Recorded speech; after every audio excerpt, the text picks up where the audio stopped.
Hi guys, so this is another day in Thailand at na-convince ko si Pat na mag-train kami papunta sa Wat Phu at sa Grand Palace.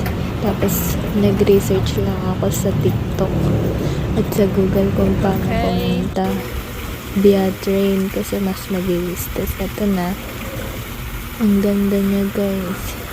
Tapos sobrang lawak na talagang yung tuhod mo manghihina kapag di ka sanay sa lakaran. Tapos kailangan may dala kang tubig kasi grabe napakainit. Pero mas mainit sa Pinas.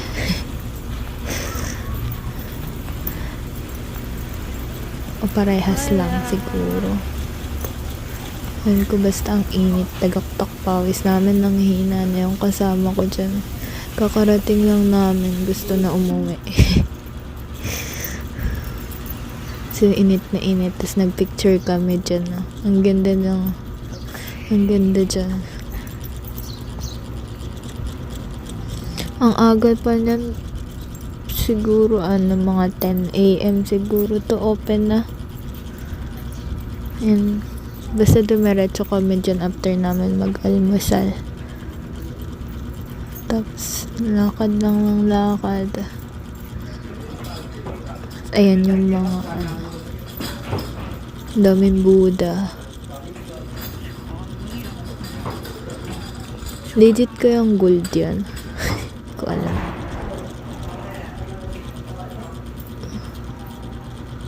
So, ayan, parang may event nung pumunta kami. Na tiyempo nga pala na puro holiday yung pagpunta namin. Kaya yung mga night market, yung mga ibang market sarado. Yung sa floating market. Kasi holiday na tapat. So, ayun, wala kaming naiwan yung monopod. Tama ba? Kaya panay takbo lang kami. Ayan. Ang ganda dyan. Kasi wala akong Instagramable na picture. Ang galing kasi kumuha ng litrato ni kagigil eh.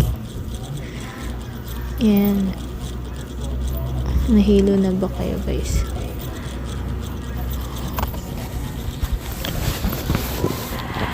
Ayan, grabe kahit saan ka pumunta, ang daming Buddha sa kanila.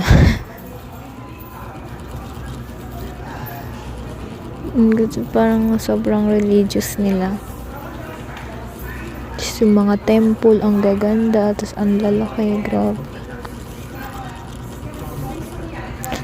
Ayan, nag-walk-in lang kasi kami kaya wala kaming tour guide. At saka mas nakatipid kami guys. Tapos mura lang yung pamasahe namin kasi nag-train lang kami. Okay.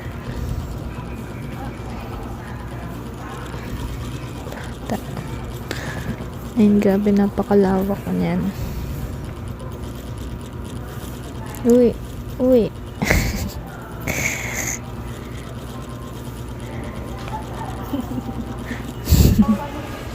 Tapos eto naman, pumunta kami sa Wat Phu kasi walking distance lang sila eh.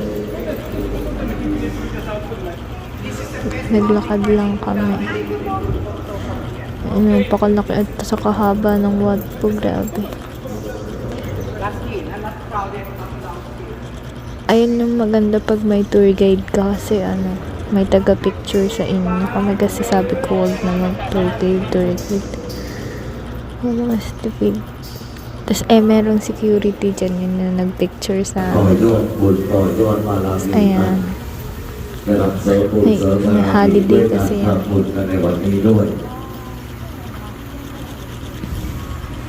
Ni hao ta jie hao, buo yin lai ta si mian. Wat pa jie tu pon mi pon ma kalala. So, grabe, ang daming Koreans dyan sa mas madami ang nakita ang Korean. Puro foreigner na nga yung sa Thailand eh. Parang kukunti na lang yung mga Thai. 并让敬大家热思念日结日不得。 Ayan, lumipat na kami after ng Wat Po. Pupunta na kami sa Grand Palace. Nilakad lang ulit namin. Grabe, sobrang init. Hingal na talaga. Tapos wala pang walang bilihan ng tubig. Yan, ang ganda dyan. Ang linis talaga dun. Para kang nasa Pilipinas lang. Pero ang ganda, ang linis.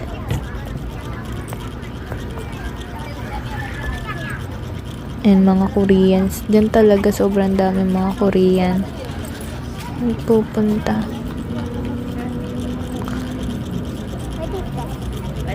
Okay. Ang init.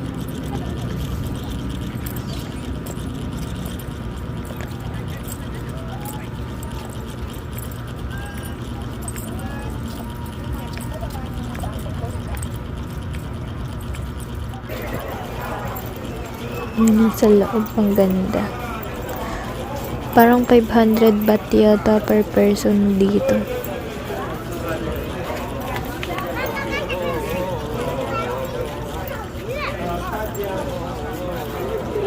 Napakalawak. Grabe, ang daming tao niyan. Sobra as in, dami nakapila.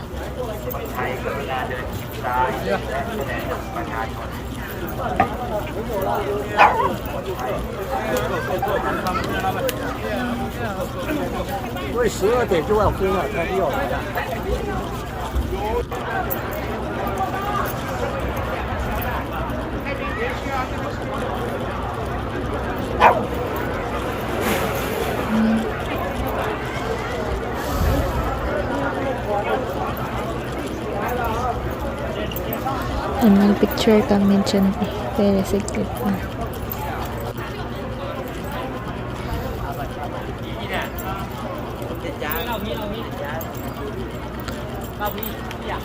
Nahanap na namin dyan yung exit. Let's go there, not mainit. Labas na. Kasi nakakaawa na yung kasama ko, grabe. Uhaw na.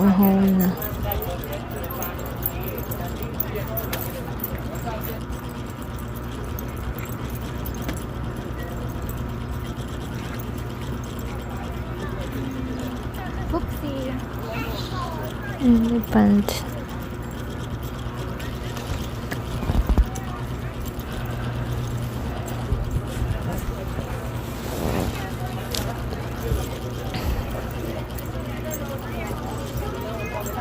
Mas maganda magpunta dyan yung tela ng suot mo, cotton, kasi talaga para komportable. Init pag naka long sleeve ka.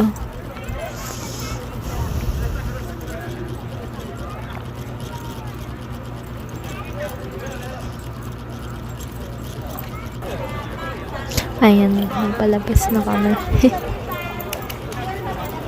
Exit.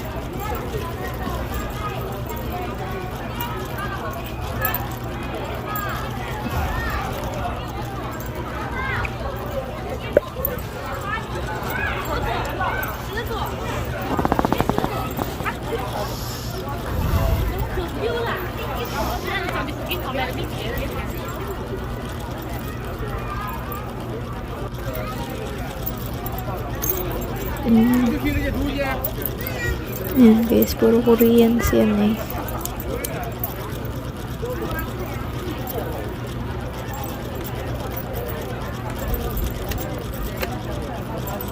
Init na init sila, hindi sila sanay.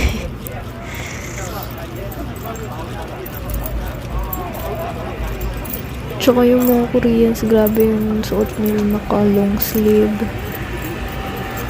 talaga, tapos balot pa yung mukha. Ang init, grabe. Parang ako lalo na initan sa suot na. Yun lang, bye.